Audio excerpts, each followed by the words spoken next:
हमारी संस्कृति, हमारे संस्कार सदा रहे हमारे साथ। भारत की पुरातन गाथाएं और महान संतों की वाणी। सब्सक्राइब करें तिलक कथाएं।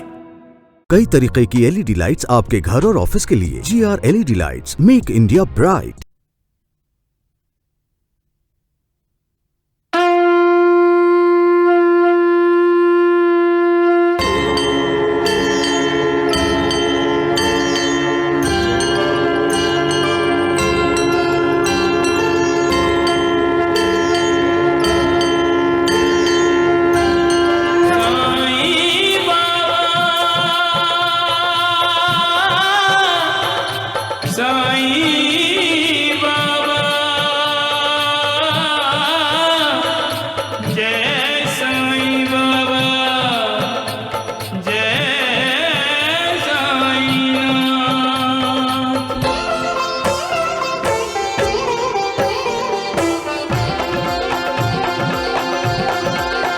साईं राम साईं श्याम दुख भंजन तेरु नाम।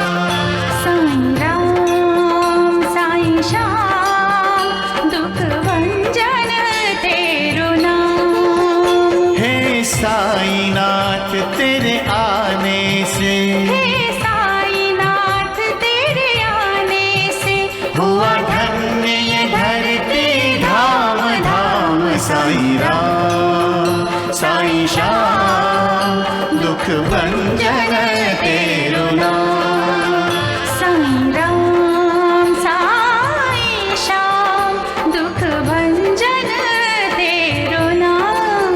सुख धाम धन धाम साईं राम साईं श्याम गुण धाम यश धाम। साईं राम साईं श्याम ओ भक्त वत्सल दीन बंधु बाबा तुझे प्रणाम। साईं बाबा तुझे प्रणाम। साईं बाबा तुझे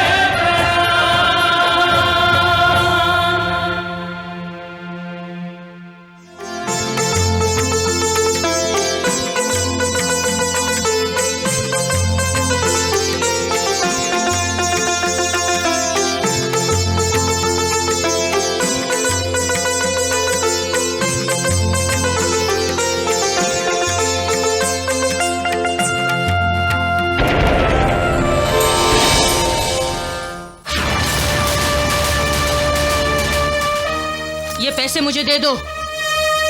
ये पैसे मैना दीदी के हैं और मैं उन्हीं को दूंगी। दूसरों को बेबस और लाचार बनाने वालों, खुद बेबस और लाचार बनना पड़ता है। दूसरों को आक्रोश करते देख, आंसू बहाते देख, खुश होने वालों को आंसू बहाने पड़ते हैं। अगो भाई, शिरडी में आकर साईं बेटे की तलाश में भटक रहे हो।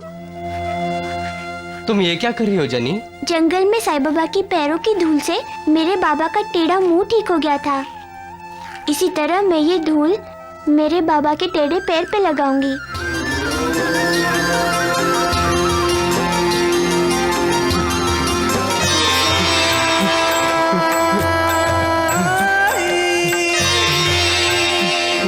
हमें जो मुंह दिया है वो मालिक का गुणगान करने के लिए दिया है, मालिक का नाम स्मरण करने के लिए दिया है। ये जो आंखें दी हैं वो किसी को नफरत या क्रोध से देखने के लिए नहीं, बल्कि मालिक के दर्शन करने के लिए दिए हैं। ये जो दो हाथ दिए हैं वो किसी पर अत्याचार करने के लिए नहीं दिए, हाथ जोड़कर मालिक की भक्ति करने के लिए दिए हैं। कौन मेरे साथ लुका छुपी खेल रहा है?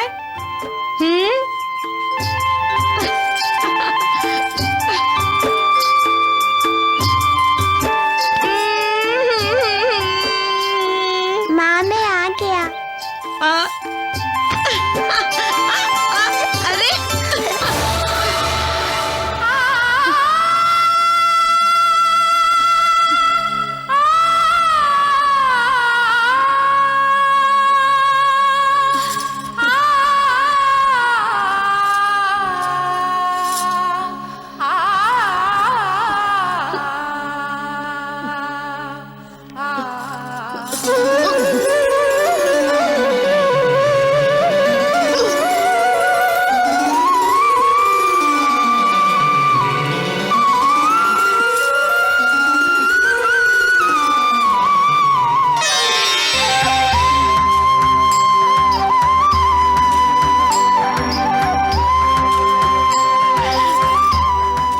साईं बाबा।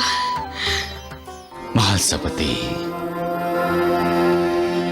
साक्षात्कार इंसान की जिंदगी बदल देता है। साक्षात्कार का मतलब है ज्ञान का दिव्य प्रकाश। साक्षात्कार के रंग भी अलग अलग है महासपति। जब इंसान को अपनी गलती का साक्षात्कार होता है तब वो शर्मिंदा होता है। जब उसे प्रेम का साक्षात्कार होता है तब उसका दिल फूल की तरह खिल उठता है। पति पत्नी को जब साक्षात्कार होता है कि वो एक दूसरे के बिना नहीं जी सकते, वो प्यार का सर्वोच्च साक्षात्कार है महासपति। इंसान को जब मालिक की कृपा का साक्षात्कार होता है तब वो मालिक का कृतज्ञ होता है। और जब एक औरत को साक्षात्कार होता है कि वो मां बनने वाली है तो वो पल उसके लिए गौरवशाली पल होता है। सबका मालिक एक। मेरी तो अक्ल मारी गई थी आशा, जो मैंने तुम पर भरोसा किया। अपने ही घर में पराई हो गई हूं मैं, मालकिन से नौकरानी बन गई हूं। अरे आशा मौसी, आप कब आई? ये मैं क्या सुन रही हूँ कमला? तुम अपने माँ समान सासू को तकलीफें दे रही हो। तकलीफ तो मैं आपको भी देने वाली हूँ मौसी। आपके लिए एक सौद भेजने वाली हूँ। क्या? जी हाँ, आपके पतिदेव को दूसरी शादी करने के लिए राजी करने वाली हूँ। अमीर बाप की अमीर बेटी है मेरी सहेली। मेरे मायके में मेरी सहेली के माँ बाप बहुत अमीर हैं। लड़की वाले चाहते हैं कि अगले 8-10 दिनों में रमाकांत की दूसरी शादी हो जाए। ऐसे ही कहा था ना आपने मेरी सासू माँ को मेरे बारे में। अगर आपके पतिदेव को आपसे जवान पत्नी मिली तो वो क्या ना करेंगे? कमला, तुम हद से बाहर जा रही हो। और आप? क्या आप अपनी हद से बाहर नहीं जा रही हैं? अगर आपको मेरी सासू माँ से इतनी हमदर्दी है तो ले जाइए इन्हें अपने घर और वहाँ रानी बनाकर रखिएगा। तुम मेरा अपमान कर रही हो कमला। आपने कभी मैना दीदी का सम्मान किया है? बस बहुत हुआ दुर्गा, मैं जाती हूँ अब। हाँ हाँ, जाइए जाइए। और जब तक मैं ना बुलाऊं मेरे घर में कभी मत आइएगा। जाइए।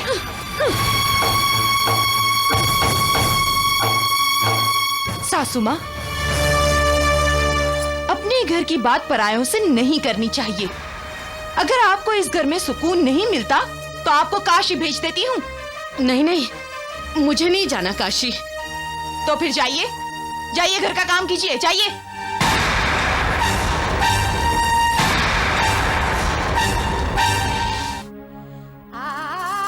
बहन, माँ जी के साथ ऐसा व्यवहार न करो। दीदी, तुम क्या सोचती हो कि मैं माँ जी की इज्जत नहीं करती? जब मैं उन्हें काम करने को बोलती हूँ तो पहले से ही आधे से ज्यादा काम मैं खुद करके आती हूँ। जब माँ जी को अपने किए पर पछतावा होगा तो मैं उनसे माफी मांग लूंगी।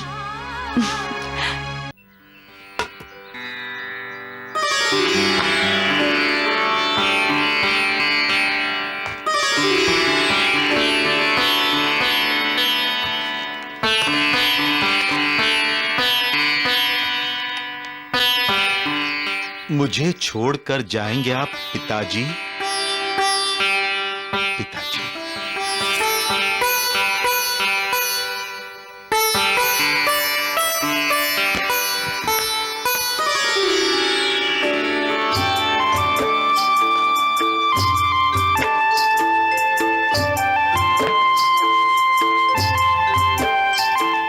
मुझे प्यार किए बिना चाहेंगे आप पिताजी?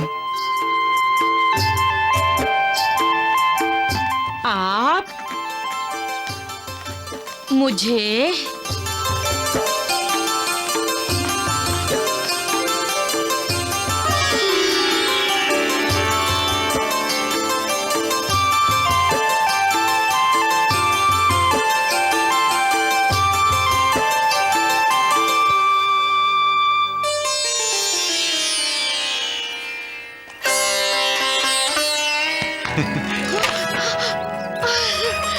उर्मिला, ये कैसे इशारे हैं? कहीं तुम साईं बाबा के आशीर्वाद से मां तो नहीं बनने वाली हो? क्या क्या मैं बाप बनने वाला हूं? मैं बाप बनने वाला हूं? शंकर, दिनकर, कहां हो तुम? दामू भैया, क्या हुआ? अब इस घर में एक नन्हा मुन्ना आने वाला है। क्या?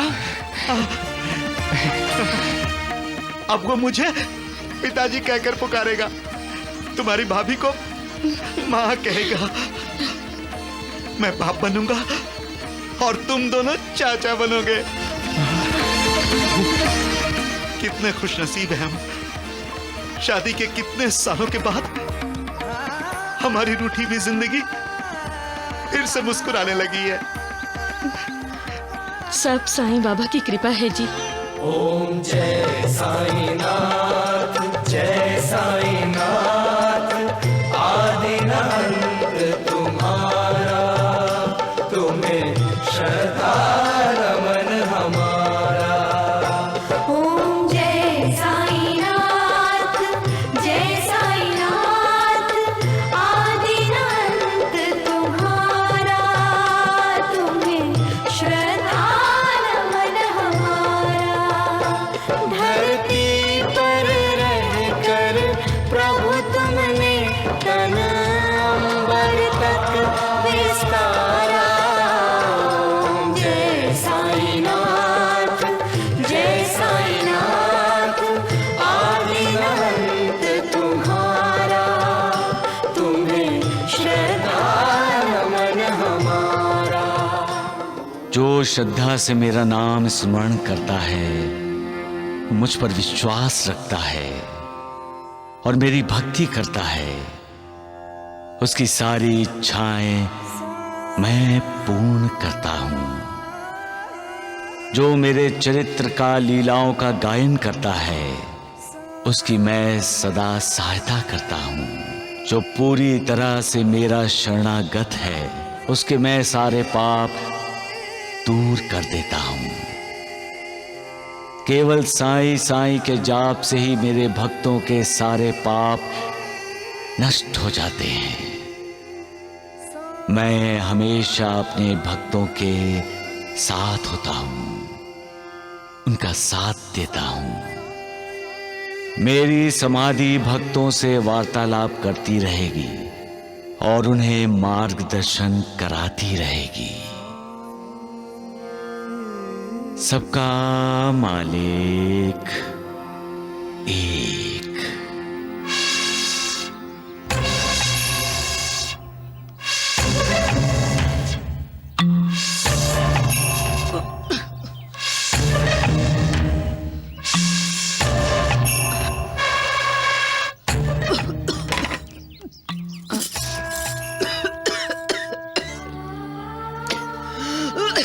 माँ जी, आप उठिए, खाना मैं बनाती हूँ। तुम खाना पकाओगी? जी। फिर छोटी बहू से मुझे पिटवाना चाहती हो ना? नहीं माँ जी। सब जानती हूँ मैं, तुम मुझसे बदला ले रही हो। नहीं माँ जी, भला अपनी माँ से भी कोई बदला लेता है? वाह वाह वाह वाह, क्या ऊंचे विचार हैं। कोई सुनेगा तो कहेगा कि तुम्हें मंदिर में बिठाकर तुम्हारी आरती उतारनी चाहिए। लेकिन तुम्हारे ये ऊंचे विचार तब कहाँ जाकर छिप जाते हैं जब छोटी बहू मेरी सास बन जाती है। मुझे तुम्हारी हमदर्दी की जरूरत नहीं है। मैं खाना बना सकती हूँ, बनाऊंगी और काम करते करते मर जाऊंगी। शुभ शुभ बोलिए माँ जी। साईं बाबा आपको 100 साल की जिंदगी दे।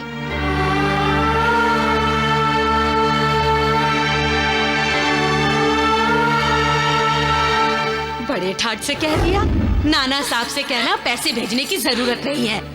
अरे तुझे नहीं है, मुझे तो है। वैसे भी तेरे मरने के बाद तेरा बाप कहाँ पैसा भेजने वाला है? मैं इसे मरने की बद्दुआ देती हूँ और ये मेरे लिए 100 साल लंबी उम्र की दुआ कर रही है।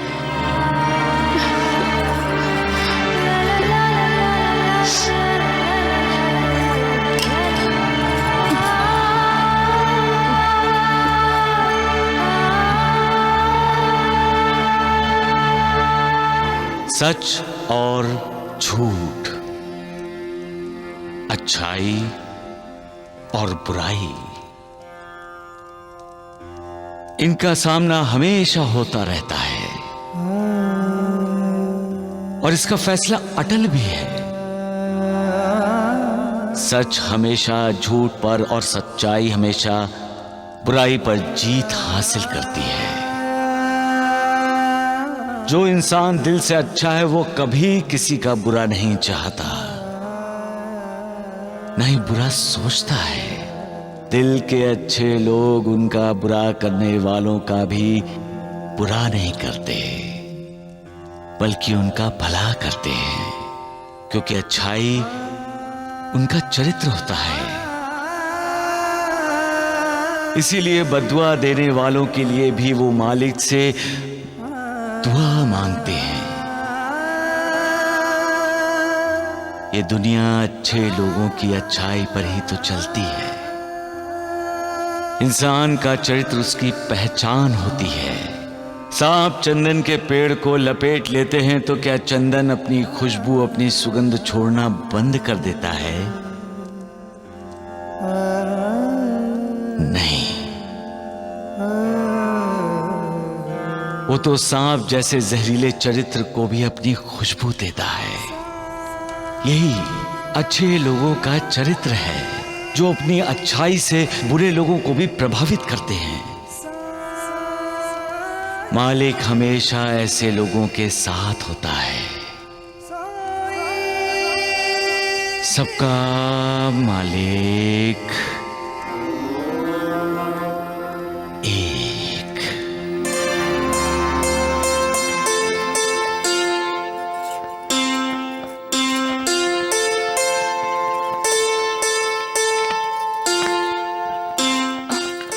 दीदी, आप यहाँ? सासू माँ कहाँ हैं? मैंने उन्हें आराम करने को कहा है। आज से खाना मैं बनाऊंगी। दीदी, ये हमदर्दी किस लिए? सासू माँ तो आपसे नफरत करती है ना? साईं बाबा कहते हैं बहन, नफरत करने वालों को भी प्यार दो। लेकिन दीदी, माँ जी को तकलीफ देना मुझे अच्छा नहीं लगता। और हाँ, आज के बाद तुम उन्हें कोई काम करने को नहीं कहोगी, कोई धमकी नहीं दोगी।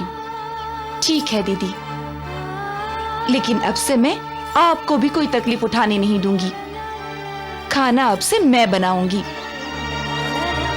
छोटी बहन के होते हुए बड़ी बहन इस हालत में काम की परेशानी उठाएगी तो आने वाले कल में हमारा बच्चा हमसे जवाब मांगेगा तो मेरे पास कोई जवाब नहीं होगा।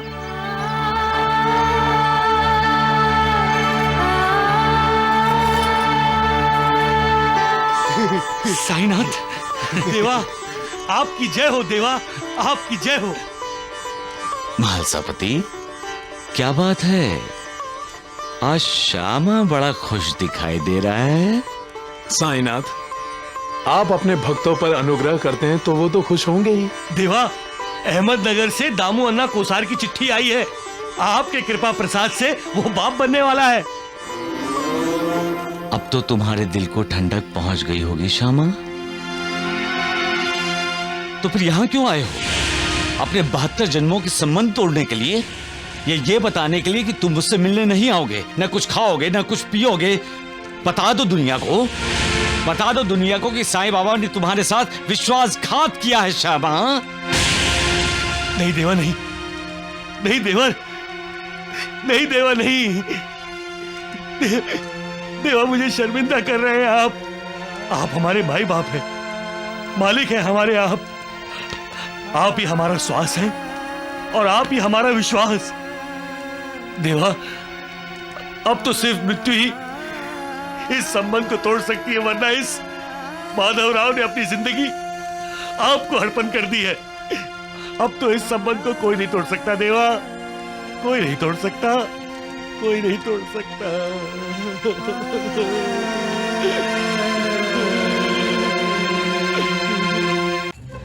वैद जी, इस साईं बाबा की जय जयकार सुनकर तो मेरे दोनों कान फटने लगे हैं। अब ये सब कुछ मेरे बर्दाश्त के बाहर हो गया है। अरे द्वारिका नाथ जी, आप चिंता क्यों करते हो? हमारे वैद्य जी है ना, आपके कानों का इलाज कर देंगे। अरे नालायक मूर्ख, मैंने तुमसे कितनी बार कहा है कि बीच में मत बोला कर, फिर भी बाज नहीं आते हैं। राम राम राम। द्वारिका नाथ जी, आपने बिल्कुल सत्य कहा। अब मेरे भी कानों में उस ढोंगी साईं की जय जयकार जोर जोर से सुनाई दे रही है। अब हमें जल्द से ही कुछ करना होगा, वरना। अरे आज तक क्या क्या नहीं किया हमने वैद्य जी, क्या क्या नहीं किया। हाँ, साईं बाबा को नीचा दिखाने के लिए किस किस को नहीं बुलाया। जो कोई आया नीचा दिखाने की जगह साईं बाबा का भक्त हो गया। जय साईनाथ। जय साईनाथ मूर्ख कहीं के। अरे द्वारिका नाथ जी, अब भी एक आशा की किरण बाकी है, क्यों है? स्वामी योगेश्वर महाराज। जयति जयति मां भगवती गंगे,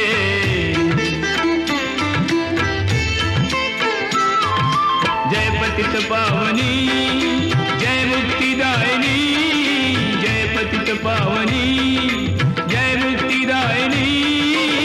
ताप मिटे तब परसत अंगे, जयति जयति मां भगवती गंगे। जयति जयति मां भगवती गंगे, जयति जयति मां भगवती गंगे, जयति जयति मां भगवती गंगे, जयति जयति मां भगवती गंगे, जय गंगे।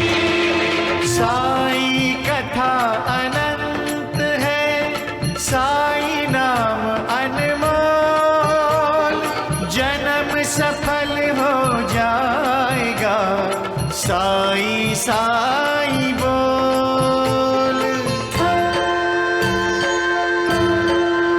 साई राम साई श्याम, दुख भंजन तेरु नाम। साईं राम साईं श्याम, दुख भंजन तेरो नाम। अनंत कोटि ब्रह्मांड नायक, राजाधिराज योगिराज, परब्रह्म सच्चिदानंद सद्गुरु श्री साईनाथ महाराज की जय। बंद करो ये स्तुति, बंद करो। पतित पावनी गंगा नदी में खड़े होकर स्तुति उस साईं बाबा की करते हो।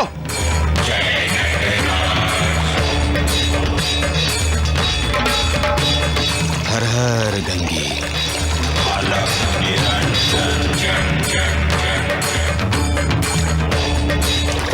रुक, ए!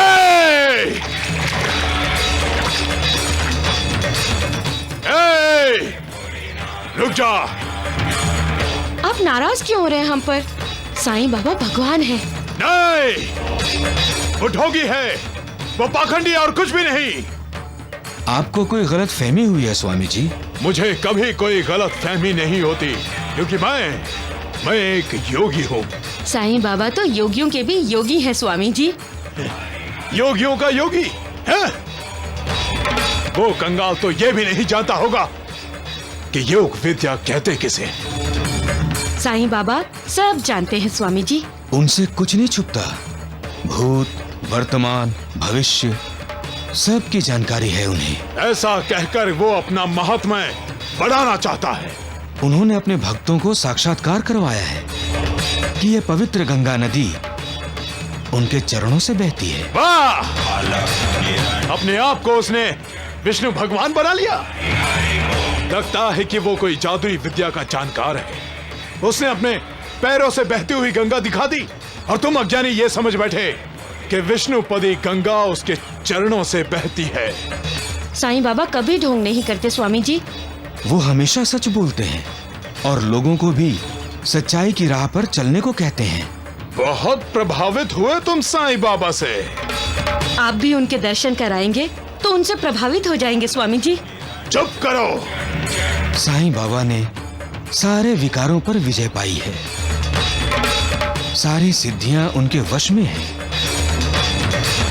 सारे योग उनके दास हैं। फिर भी उन्हें अहंकार नहीं है, कोई अभिमान नहीं है उन्हें। बंद करो उस पाखंडी का गुणगान। उनके दर्शन से ही सारे पाप नष्ट हो जाते हैं स्वामी जी। साईं बाबा हमारे राम हैं, हमारे कृष्ण हैं, हमारे विठोबा हैं। साईं बाबा पर ब्रह्म है। सुना तुमने? साईं बाबा पर ब्रह्म है।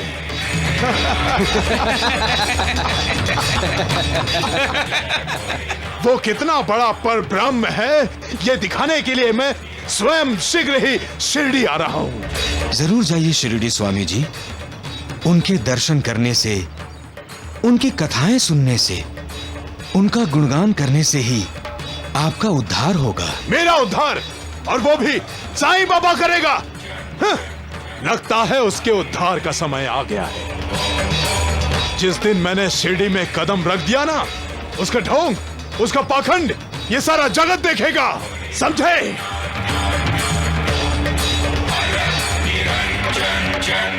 विनम्रता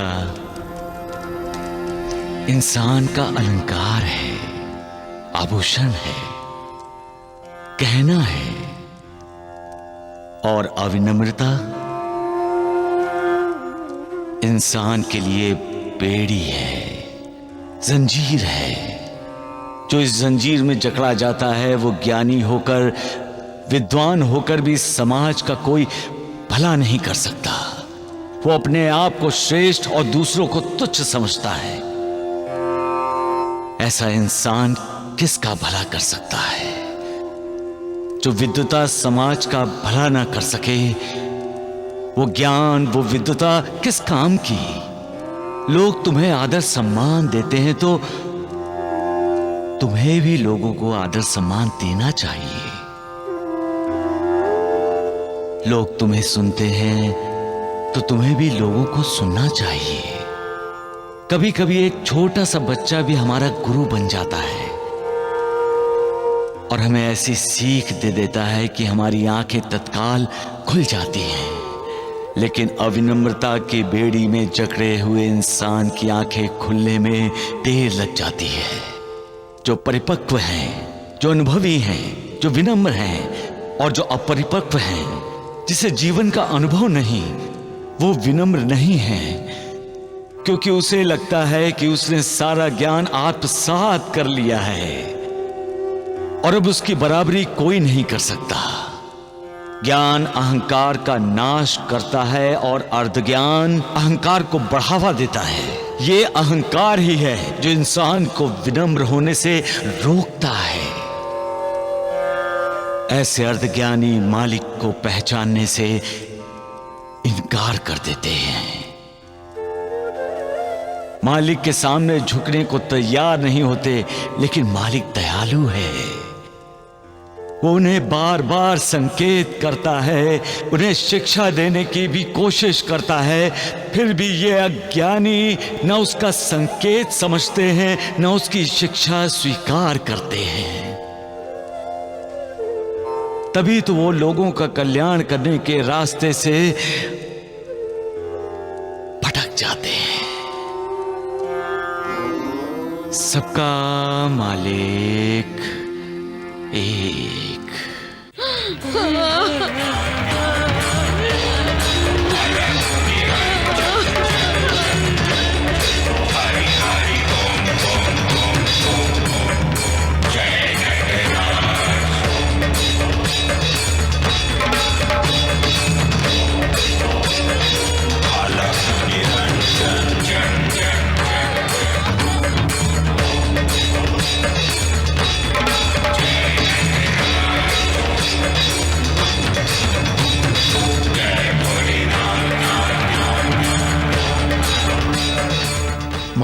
देखकर बेचैन हो गए?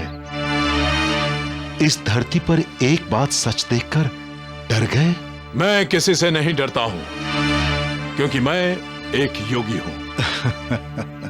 हंसो मत, मेरा उपहास मत उड़ाओ। नहीं नहीं, तुम योगियों के योगी हो, सिद्ध हो। तो जाओ, अपने सिद्धि से, अपने योग्य सामर्थ्य से इस औरत के मरे हुए पति को जिंदा कर दो।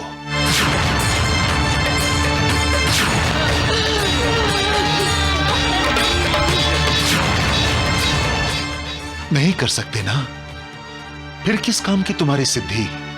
फिर किस काम का तुम्हारा योग सामर्थ्य? तुम मेरी सिद्धि का, मेरे योग सामर्थ्य का अपमान कर रहे हो। मैं तुम्हारा सम्मान करूंगा अगर तुम इस गाय से वेद बुलवा दो तो। ये क्या बोल रहा है? ये कहीं पागल वागल तो नहीं हो गया? गाय कभी वेद बोल सकती है? गाय से वेद? तुम्हारा मस्तिष्क तो स्थिर है। क्यों? संत ज्ञानेश्वर जी भैंस से वेद बुलवा सकते हैं और तुम इस गाय से वेद क्यों नहीं बुलवा सकते? क्या तुम योगी नहीं? क्या तुम्हारे पास सिद्धि नहीं? और ये अगर नहीं कर सकते तो क्यों योग सामर्थ्य का ढिंढोरा पीटते हो? क्यों दूसरों को ढोंगी और पाखंडी कहते हो? अब समझ में आया कि तुम उस साईं बाबा के यार हो। नदी पर मैंने जिसे नसीहत दी थी उसी ने अपने साईं बाबा को जाकर बता दिया होगा कि मैं उसकी पोल खोलने के लिए शिरडी आने वाला हूं। इसीलिए उस साईं बाबा ने तुम्हें मेरा रास्ता रोकने के लिए, ताकि मैं शिरडी ना जा सकूं, यहां भेजा है। जो सच्चे दिल से मालिक का दर्शन करना चाहता है उसे कोई नहीं रोक सकता स्वामी जी। तो तुम भी उस साईं बाबा को भगवान मानते हो? जो भगवान को नहीं मानते वो दुर्भाग्यशाली हैं स्वामी जी। जो भगवान से ईर्ष्या करते हैं और जो अपने आप को भगवान से श्रेष्ठ मानते हैं अपने अधोपतन की ओर चल पड़ते हैं। अब ये तुम्हें तय करना है स्वामी जी, तुम्हें अपने उद्धार की ओर जाना है या अपने अधोपतन की ओर।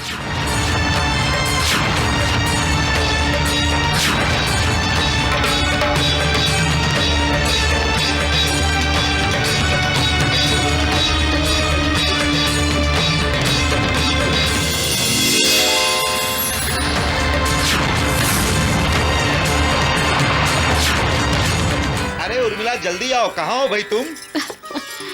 कितनी देर से बुला रहा था, कहाँ थी तुम? क्या हुआ जी, ऐसी क्या जल्दी है? ये पैसे? ये हमारे होने वाले बच्चे का शुभ शगुन है। हमारे दरवाजे पे दस्तक देते ही लाख रुपया ले आया वो। धर्मानंद जी अन्ना साहेब, हम ऐसा व्यापार जरूर करेंगे। जब भी ऐसा व्यापार हो हमें बता देना। चलो उर्मिला। सुना धर्मानंद, भैया ने क्या कहा? मैं तो सब सुनता हूं। तुम लोग जिसे सुनकर भी अनसुना कर देते हो ना, मैं तो वो भी सुनता हूं। धर्मानंद, हमने क्या सुनकर भी अनसुना कर दिया? याद है बाप बनने की खबर सुनकर दामू अन्ना ने क्या कहा था? हाँ याद है, भैया ने कहा था कि इस जायदाद का वारिस आ रहा है। तो फिर तुम दोनों कौन हो? तुम दोनों जायदाद के वारिस नहीं हो। कलयुग में शांति नहीं मिलती, सभी अशांत रहते हैं। इसलिए तो हर कोई स्वार्थ के पीछे भागता है, परमार्थ के पीछे नहीं भागता। हर किसी को पैसा चाहिए, ईश्वर नहीं। पैसे के पीछे भागते हुए इंसान इंसानियत को भूल जाता है। पैसा भाई को कसाई बना देता है। पैसा ही है जो परिवार के बीच दरार डालता है।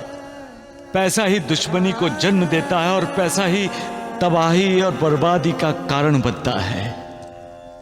फिर भी लोग पैसे के पीछे भागते हैं और मालिक को भूल जाते हैं। कैसे समझाऊं मैं इंसान को, कैसे?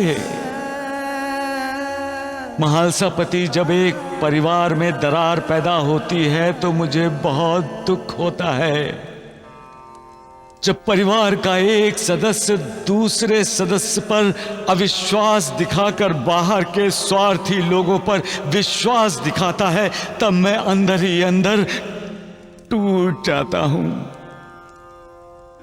हमारा घर एक पवित्र मंदिर है महालसापति। जब इस मंदिर में दैत्य और दानव प्रवेश करते हैं, तब उस मंदिर की पवित्रता नष्ट हो जाती है। ये इंसान कब समझेगा महालसापति? कब?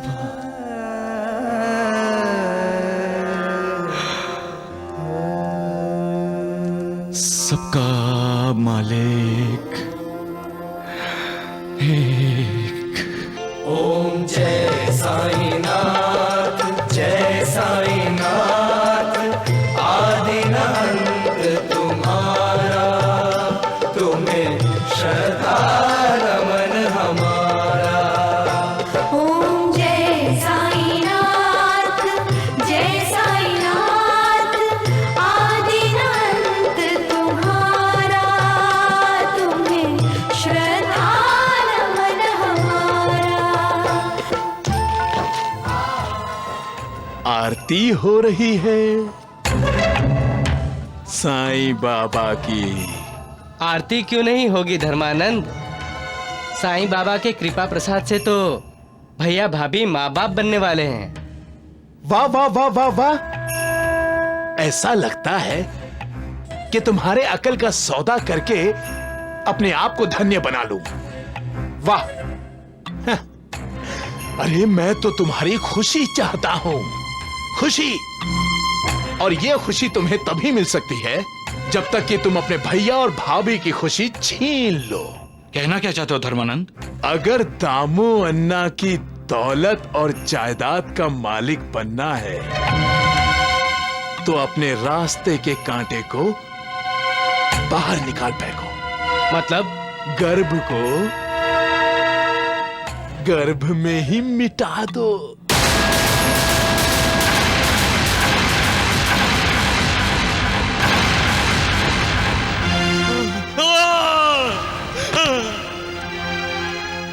मालिक, मालिक, मालिक।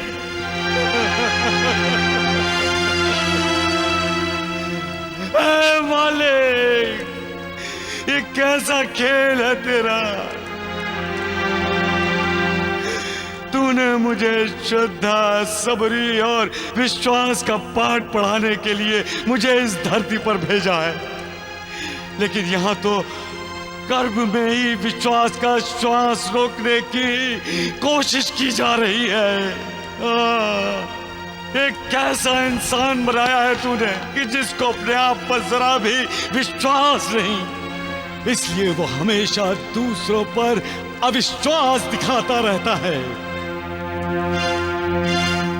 उसे अपनी बुद्धि, अपनी शक्ति पर विश्वास नहीं, इसलिए जो अपनी बुद्धि और शक्ति के सहारे आगे बढ़ते हैं वो उनसे ईर्ष्या करता है।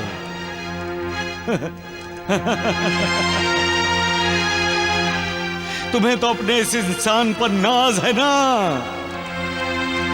लेकिन तुम्हारा बनाया हुआ इंसान तुम पर भी विश्वास नहीं दिखाता।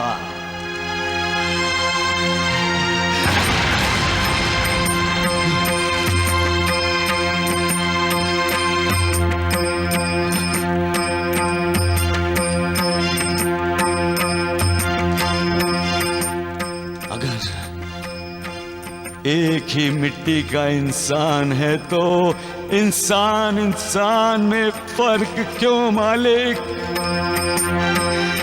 क्यों ये इंसान अपने भाई से ईर्ष्या करता है, नफरत करता है?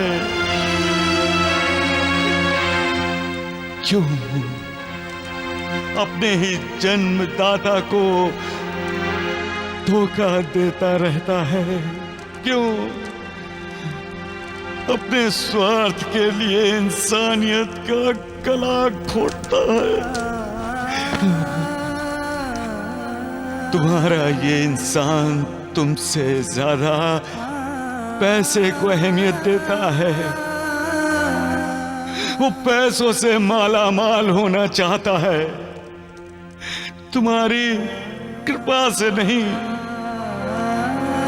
वो ये क्यों नहीं समझता कि तुम्हारी कृपा उस पर नहीं है तो पैसा होते हुए भी वो कंगाल है।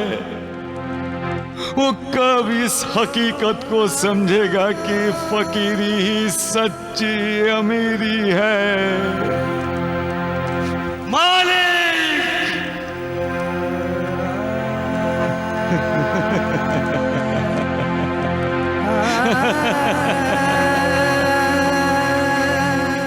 इस इंसान को सुधारने के लिए तुम्हें मेरे जैसे कई साईं बाबा भेजने होंगे, लेकिन फिर भी तुम्हें लगेगा कि इंसान श्रद्धा, सबरी और विश्वास का पाठ नहीं पढ़ पाया।